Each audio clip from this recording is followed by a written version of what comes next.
Welcome to another edition of the Resilient Living Podcast, a show dedicated to improving quality of life for both people and planet through liberation and independence, moving from surviving to thriving and living life on your own terms. All right, let's get started today with special needs. Now, this is a special needs child, and I want to talk a little bit about life lessons that you get from having a special needs child. Now, a lot of you guys probably think I don't have these problems in my life, or there's nothing maybe I can learn from here, but hold on a second.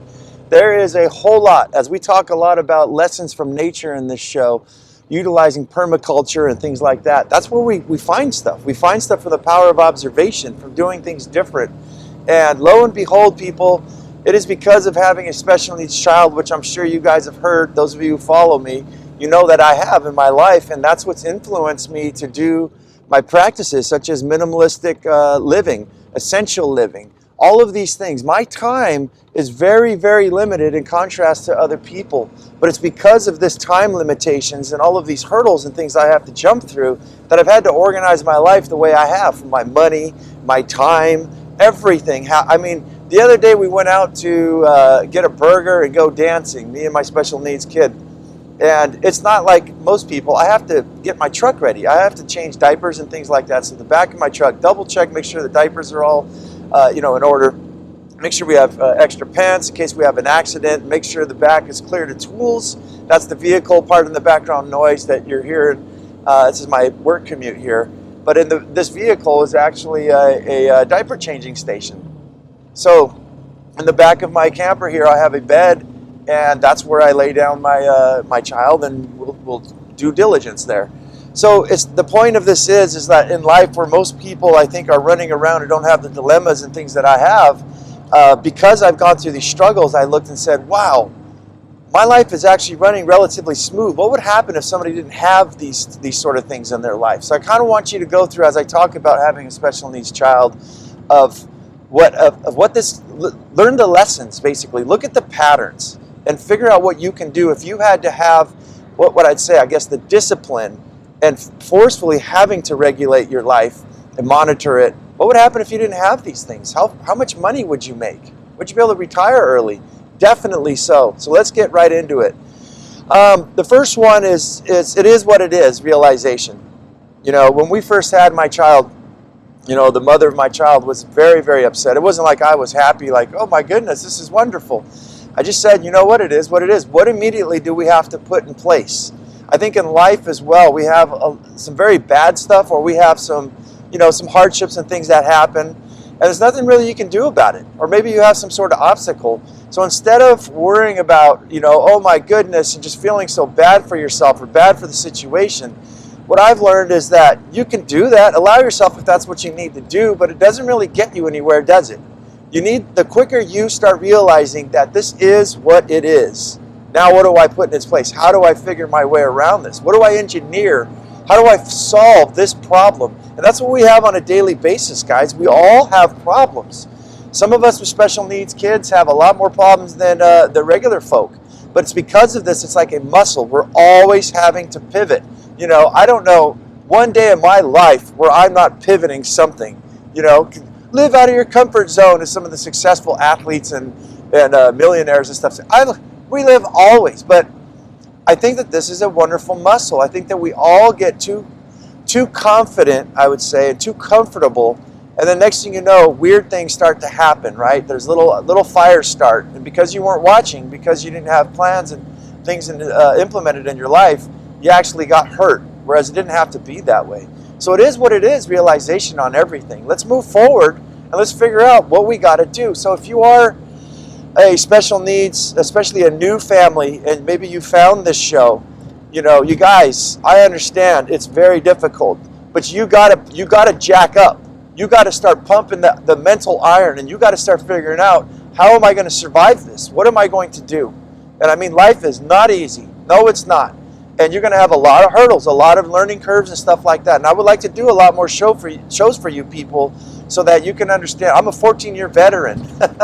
I've got this pretty much under control, and I know cases vary, from different spectrums and things like that. But regardless, we gotta move forward, guys. You guys got to realize this is what it is. And you know what? Brings me to my next thing is the perks, right? The perks I would tell you guys for those of you with special needs kids first and those of you not. The perks are that a lot of people treat you different, right? You get extra things sometimes. You get, there are some stuff from the government where they'll give you little passes like 50% off all camping and stuff like that. And you get this, I think I have a disabled parking pass, so I can park in metered stalls and stuff for free, no matter what. A lot of people I know, neighbors and people I've met through having them socialize with me, and specifically with my daughter, we're always getting gifts and stuff. She's like a little star, man. I think people like her more than they like me.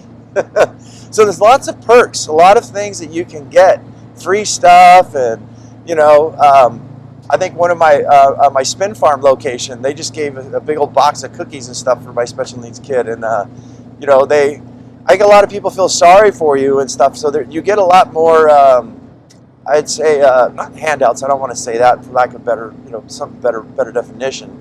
But you get a lot more perks, basically. Let's just keep it at that. Now, the power of observation here is my next note, and this one is indisputably something that I've learned that I think has definitely changed my life.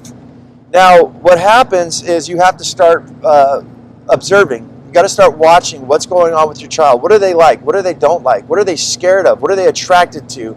And you start to develop this skill as well of monitoring facial expressions. Like I know when my child is, when she needs to take a poop, I know the poop face. But I also know when there's like this anxiety that's setting over.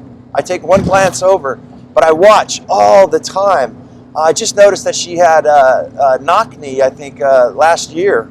Her legs, I started observing the way her legs were inverted and the way her feet were, and glad I caught this early. But the power of observation for your kid, for your special needs child is very important.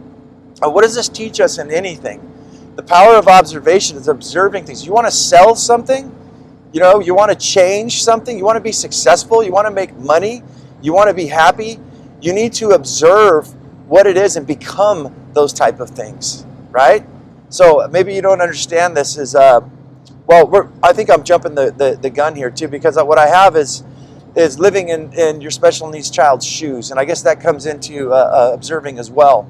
So one of the things I want to tell you guys here, whether you have a special needs kid or not, is if you become the thing. Zepp Holzer was once asked, he's a permaculture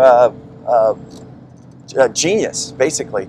And Zepp Holzer lives in Austria, and basically what he had is a bunch of pigs running wild. No fences, no nothing. A bunch of hygge mounds that he grew, a bunch of root crops and stuff like that. And then he built himself a wafati for the pigs, which is basically a cave. I don't got time to really go in detail with all of it there.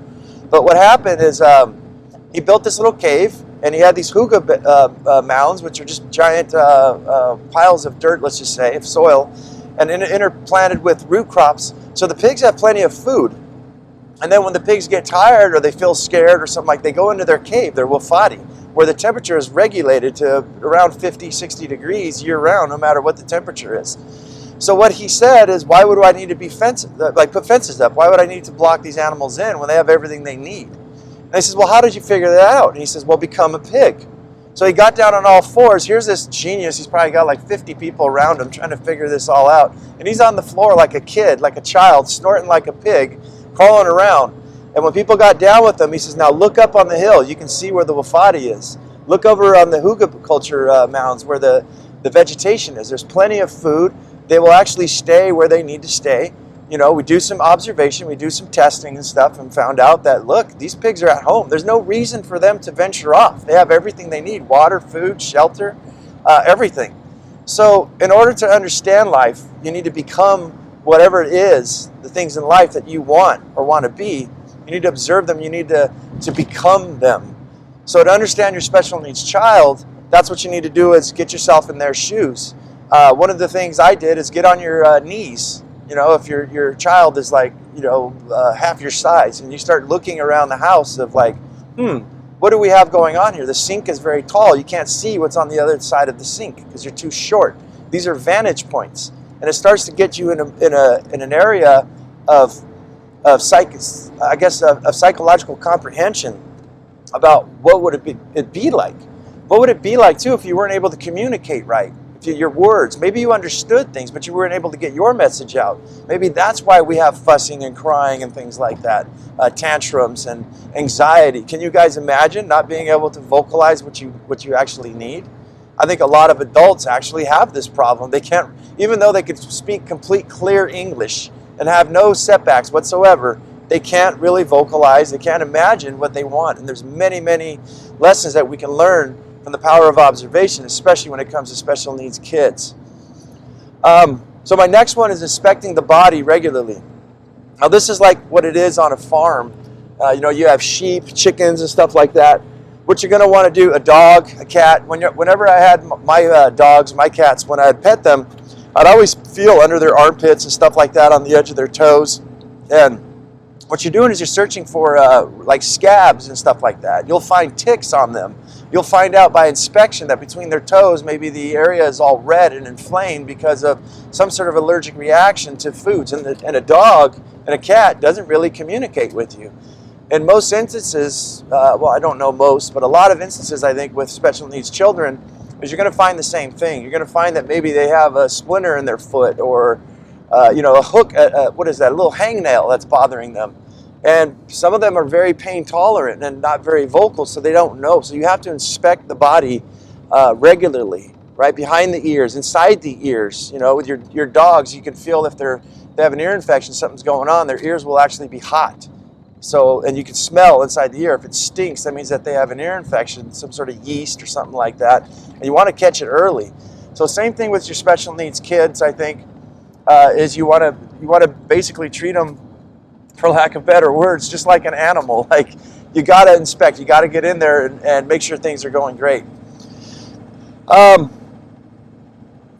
So exposing them to new things. I think that with my child, what we've done is a lot of arts and stuff like that. One of the things I've done, I think that you can do with yourselves too to live a resilient life. What I do is I'll start the mornings out, do different things, right? So what I'll do is I'll put on like some YouTube and I'll put on some like beautiful cinematography of like waterfalls and stuff like that. And then what I'll do is some of these have some very relaxing good morning music, very like some Beethoven or something like that, classical music or piano. And then I'll light some, I have these little, what do you call those things? The vaporizers, basically, that vaporize like say lavender oil or something like that, essential oils. So what it does is sets the mood for the day. So you got to understand, especially women, I think, they're a lot different than men. As you set that day with that music and a glass of hot lemon water with honey in it, maybe a sprig of mint to get some balance in the body, to keep things regular, it's just healthy, and you're listening to this music and you're having those scents, and it sets the tone for the day.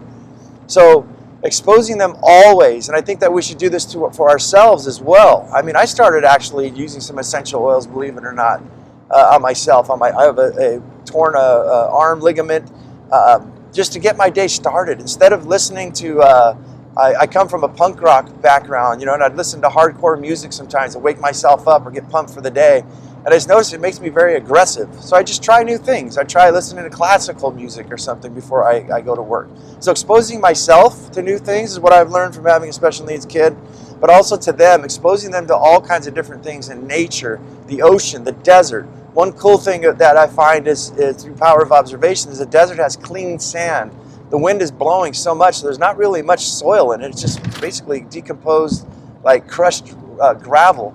The perfect thing to give your kid a shovel and let them just put their hands and their feet in it instead of getting all dirty, if you're camping. And let them experience those type of things. There's a lot of sensory things about sand running through their fingers, building sand castles and stuff like that. And I think that by searching for these things for my special needs kid, from cartoons and sensory things, such as I said with the sand or going out in the ocean, with constantly running gentle waves and things, it forced me to expose myself to new things, finding out things that, this is actually very relaxing. I think I'm going to do this more for myself as well. I'd really like to go deep in this subject matter, but I don't have a lot of time because I have to pay to be here. And I'm trying to limit it to 30 minutes, and we're already halfway through. We're almost 15 minutes deep. But guys, definitely if you have a special needs kid, I would love to help you guys out. I mean, this is a show that's near and dear to my heart. And I would love nothing more than to help you guys and give you guys any direction that I can. The next note I have here is gradual transitioning.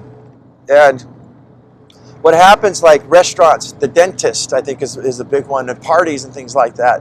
When you have a special needs kid, even though they're not very vocal sometimes, if you study them, observe them, you'll see that they get very antsy, right? The music's going on, or so they can feel the energy. It is in my belief, I can't prove this, that if some of the senses, like being vocal and things like that, are kind of blocked off, you start to form new senses. One interesting thing of observation I found in my child is that when you're talking to her, if you look at the eyes are darting around your face, she's observing your eyes, the shade of your eyes, the sound, she's listening to the sound of your voice. She can read so much from you without saying a word. She's understanding a lot more than I think I understand about myself. Now, I noticed this same thing in my life because I'm one of those weirdos and possibly special needs as well to some extent, is that in sales, I'll talk to you guys about the last one I did. I noticed that once I said the price, this guy's head, it was so hilarious. His head became a bobblehead. It was just like, it just started going off as I was explaining what we're going to do and why was the price, and I could tell this guy was completely bothered, right? And it's just power of observation. I just noticed this little knack that he had, that something came out different. I also noticed when I'm talking to people, you can tell the tightening of the lips. You can tell somebody who's more, let's just say, more confident or more dominant or more submissive. People that look away constantly, once it comes to a certain subject matter, why did they look away for a second? Because they felt uncomfortable. Are people able to actually talk and look into each other's eyes, right, before it becomes uncomfortable? That's what I've learned from my daughter, is watching and observing these things from her on a more macro, on a more intense scale. So your children are very susceptible. I believe we all are. So what we do for myself is we'll like sit for about 10, 15 minutes. I try to get there early. If it's a dentist appointment, we can't do more than 10 minutes. That's when I get there. I try to make things on a timely fashion. But if we're at like a family gathering, we can sit out there for half an hour. We have no time frame, right? So it's as long as it can go. But we'll sit out there at the restaurant or the dentist or something like that, and we'll just talk, and we'll sit in front of the front door and get acclimated. We'll go inside the building and never, I tell the people beforehand, we're just going to come sit inside, just give us like 5 minutes, and then we'll start looking around and talking about stuff, right? Looking, pointing around and explaining, and it gets the mood settled so that it's just not so wham bam. And I think that a lot of us in life, everything's out of schedule, and I can't blame us all. We do have schedules. We got a lot of stuff, a lot of time that we don't have, and we're just like, get it. Well, that doesn't really work with a special needs kid sometimes. So we have to take those things into consideration and look and say, hey, maybe we should slow things down a bit. And maybe we should slow things down for ourselves. And I want to say too, I don't have this in my notes, but one of the things I've learned from Temple Grandin, doing a lot of research about my special needs child, was that she said if we didn't have special needs, people like Asperger's and stuff like that, we wouldn't have Silicon Valley. We wouldn't have the computer systems and stuff that we have. That's the kind of minds that we have with individuals who are pretty much so far into their minds and so far into what they're doing that their focal point is so intense. It's like a laser. Some of these people might not be able to tie their shoes, but they will design you a complete computer system that'll analyze your brain. So we need to take consideration that some of these special needs people that we have in our lives could be very, very smart. And there's a lot of things, as I say, that I learned from in my life that just, slow things down.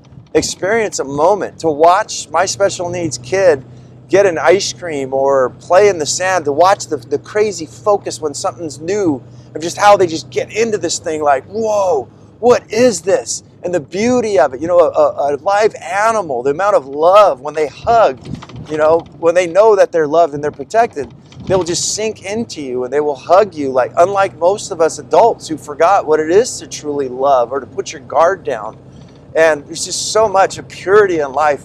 And I think one of the biggest reasons, as I said, my successfulness for saving money, learning about money, learning to save the planet, learning to help people such as my special needs daughter, and the whole reason for the basis of this show. Big bump coming, sorry for the background noise. That's my tax dollars at work, or actually not at work.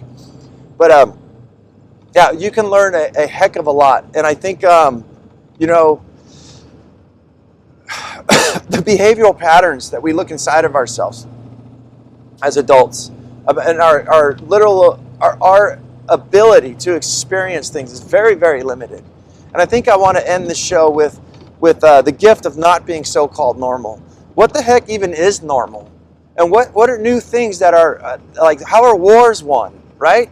They're not won doing normal things. People invented new stuff. They would bury, I think this is coming from a movie, but they would go bury a bunch of oil out in the fields. And then as the Englishmen were coming in, they'd fire burning arrows at the right time, and then they would light everybody on fire, the opponent, right? There was all kinds of different things that people did, not just for ugly stuff such as war, but good things, good inventions. It becomes from thinking outside the box. And in order for us to move from surviving to thriving, to live a resilient life, what are we all doing, guys?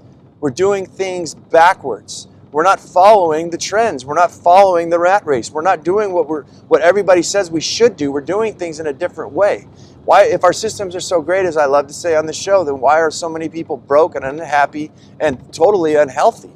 We need to change our things around. And that's what I've learned from my special needs kid is, you know what, being normal, going out the other night, as I told you, a lot of these people are guarded. A lot of these people are tired. In fact, some of them looked even frightened. But for that moment with my daughter, when nobody else was dancing, we were over there dancing to live funk music, not caring what anybody thinks about us. That's the other most powerful thing.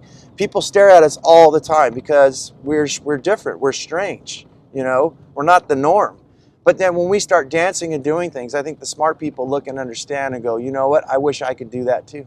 I wish that I could not have to act normal here for a second, that I could actually be myself. Maybe I could hug somebody with a true hug. I could hug you could hug with your bones, right? Deep down, experience things. Literally experience something. And I think that's the gift that I want to give to you guys today, even though you don't have a special needs kid, and especially those of you who have special needs children are wondering, what the heck do I do? How do I go about this? You know what, guys? It's a gift in disguise, because you will not live a normal life, possibly ever, just like myself.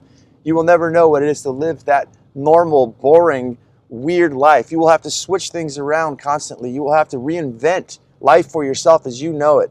And you know what, guys? You may find abundance. You may find by doing this, by exercise, by becoming a resilient athlete, right? In your mind, your soul, your body, everything, to go searching for things on a deeper level, you will find more significance and more meaning in life because of that special needs child. And for those of you who don't, I think you should take a good look at what happens. Spend some time and watch that. You think your life sucks or you think things are bad, right?